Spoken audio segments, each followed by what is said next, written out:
এক দুষ্টু ছেলে ইচ্ছে করে পাশ দিয়ে যাওয়া এক যাত্রীর পা আটকে তাকে ফেলে দেবার চেষ্টা করল।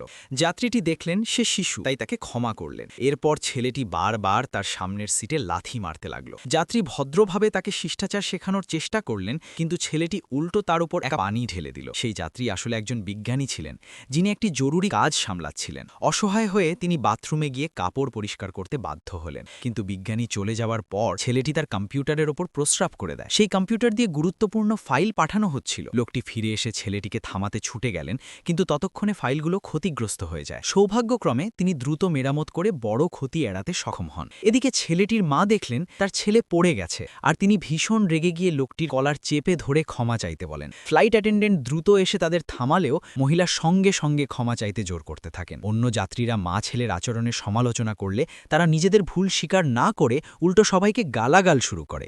বিজ্ঞানী আর সহ্য করতে না পেরে তার ঊর্ধ্বতন কর্মকর্তাকে ফোন করে হেলিকপ্টার পাঠানোর ব্যবস্থা করতে বলেন।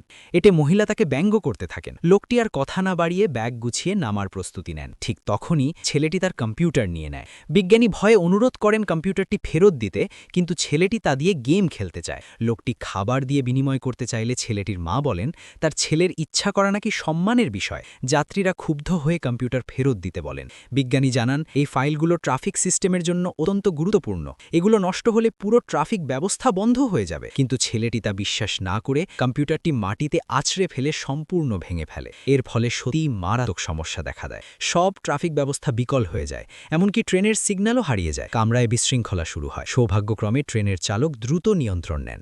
হঠাৎ ঝাঁকুনিতে একটি ছবি মাটিতে পড়ে যায়। ছেলেটি সেটি তুলে দেখে ছবিটি বিজ্ঞানী ও তার মেয়ের।